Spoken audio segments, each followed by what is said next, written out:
আসসালামু আলাইকুম ওয়া রাহমাতুল্লাহি ওয়া বারাকাতুহু। বাইতুশ শরফ ইসলামী গবেষণা কেন্দ্র ঢাকা পরিচালিত টক শো অনুষ্ঠান আলোকিত জীবনে আপনাদের স্বাগত জানাচ্ছি।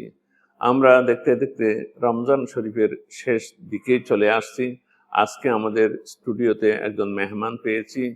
তিনি হলেন ঢাকা পূর্ব রাজাবাজার জামে মসজিদের খতিব, মহাখালী হোসেনিয়া কামিল মাদ্রাসার সম্মানিত মুহাদ্দিস এবং শামসাবাদ দরবার শরীফের সম্মানিত পীর সাহেব হযরত মাওলানা মুফতি মোহাম্মদ মাহবুবুর রহমান, তাকে আমাদের স্টুডিওতে স্বাগত জানাচ্ছি। আলহামদুলিল্লাহ। আসসালামু আলাইকুম ওয়া রাহমাতুল্লাহ। আমিও আপনাদেরকে মোবারকবাদ জানাচ্ছি। ওয়ালাইকুম আসসালাম রাহমাতুল্লাহ বারাকাতুহু। আমরা রমজানের বিদায় বেলায় আছি, সামনে আমাদের ঈদ আসতেছে।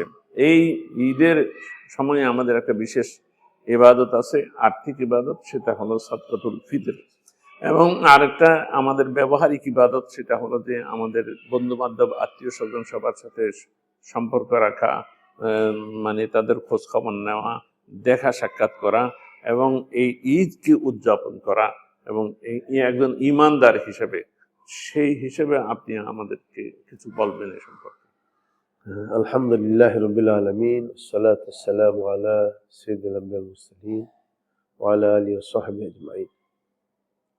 সম্মানিত শ্রোতাবৃন্দ, মাহে রমজানের শেষের দিকে আমরা আমাদের মাহে রমজানের শেষ সময়টা এবং বিশেষ করে ঈদুল ফিতরটা আমরা কিভাবে উদযাপন করব এই সম্পর্কে আপনাদের খেদমতে আরজ রাখতে চাই যে ঈদুল ফিতরটা এটা হলো রমজান শেষে রোজা ভঙ্গের আনন্দ। জি, আল্লাহ সুবহানাহু ওয়া তাআলা রোজাদারকে দুইটা আনন্দের কথা হাদিসের মধ্যে বলেছেন পেয়ারা নবী, যে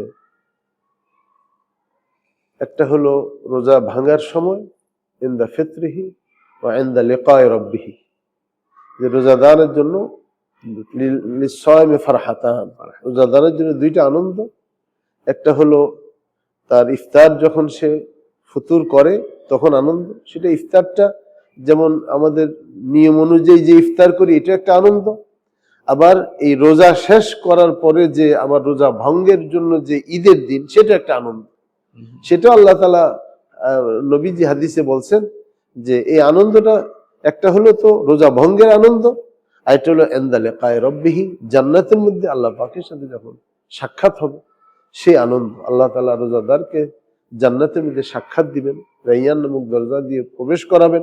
এই কথাগুলো আমরা হাদিসে শুনেছি। তো আলহামদুলিল্লাহ,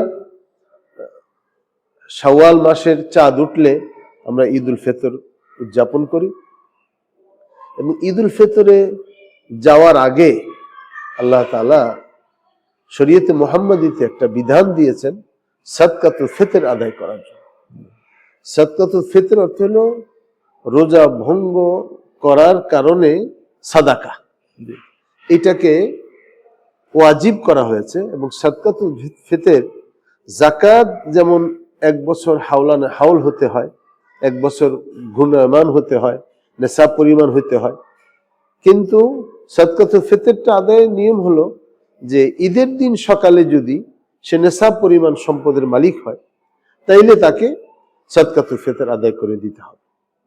মানে সচ্ছল, যে সচ্ছল, ঈদের দিনে যদি সে সচ্ছল হয়ে যায় সাদকাতুল ফিতর আদায় করবে। এটা একটা হলো রোজাকে পরিচ্ছন্ন করার জন্য, এটা তুমাতাল লিল মাসাকিন, মিসকিন গরিব অসহায় মানুষকেও ঈদের আনন্দে শরীক হওয়ার জন্য আল্লাহ পাকের পক্ষ থেকে এই একটা বিধান এসেছে। এবং যেহেতু রোজার মাসকে আল্লাহ রাসূল বলেছেন শাহরুল মুওয়াসাত, সমবেদনার মাস, সহমর্মিতার মাস, সারা মাসেই আমরা রোজাদারদেরকে এবং আমরা ইফতার করাই। আবার এই মাসে গরিব দুঃখী অসহায় মানুষকে আমরা দান খয়রাত করি, গরিব আত্মীয় স্বজনের প্রতি আমরা সমবেদনা প্রকাশ করি, ক্ষুধার কত কষ্ট এবং অন্যান্য যে সমস্ত দৈনন্দিন জীবনে চলার কত রকমের বিড়ম্বনা রয়েছে, সেই সমস্ত বিড়ম্বনার অনুভব করার জন্য যে মাহে রমজানে যে আমরা অনুভব করি, সেটার প্রতি সমবেদনা জানানো, যে আত্মীয় স্বজন গরিব অসহায় যারা রয়েছে, একটা তো সাদকাতুল ফিতর আদায় করে দিতে হয়।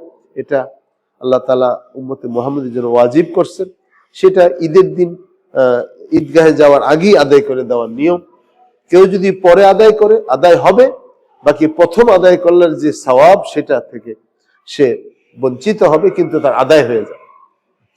মানে এই সদকাতুল ফিতরি ঈদের জামাতে যাওয়ার আগে আগেই আদায় আদায় করা। করা। এটা শুধু ব্যক্তিগতভাবে না, পরিবারের সবার পক্ষ থেকে? পরিবারের মধ্য থেকে যারা সামর্থ্য নাই, মানে নাবালক, হুম। তাদের জন্য সেটা আদায় করবে।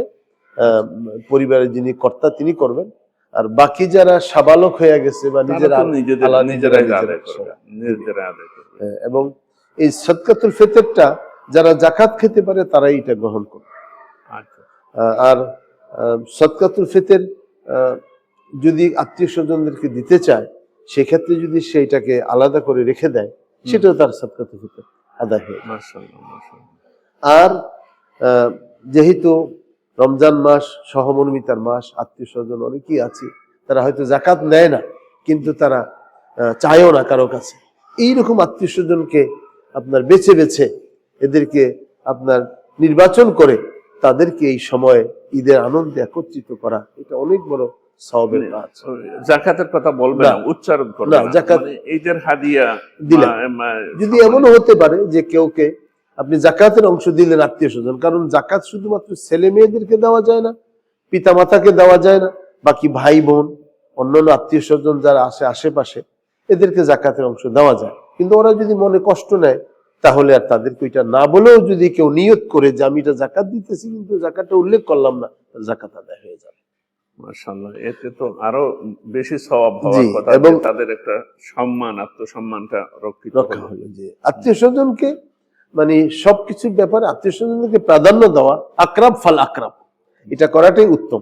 এবং আপনার জাকাতের বিষয়ে আমি মনে করি যে অনেক আত্মীয় স্বজন আছে যারা চিকিৎসা নিতে পারে না, তারপরে আপনার ছেলে মেয়েদেরকে লেখাপড়া করাইতে পারে না, এরপরে অনেকে আছে বিয়ে শাদী দিতে পারে না, এইরকম অনেক বিষয় আছে।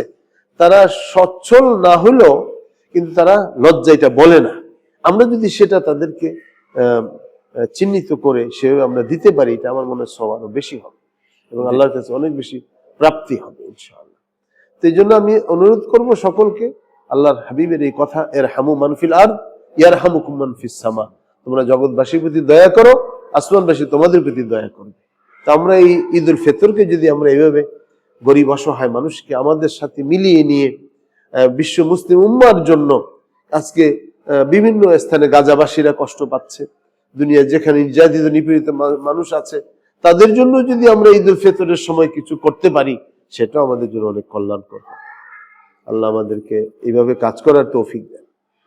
আলহামদুলিল্লাহ, আমরা এতক্ষণ খুব সুন্দর আলোচনা শুনলাম আমাদের প্রতিবেশীর প্রতি, আত্মীয় স্বজনের প্রতি, অসহায় মানুষের প্রতি আমাদের কর্তব্য সম্পর্কে।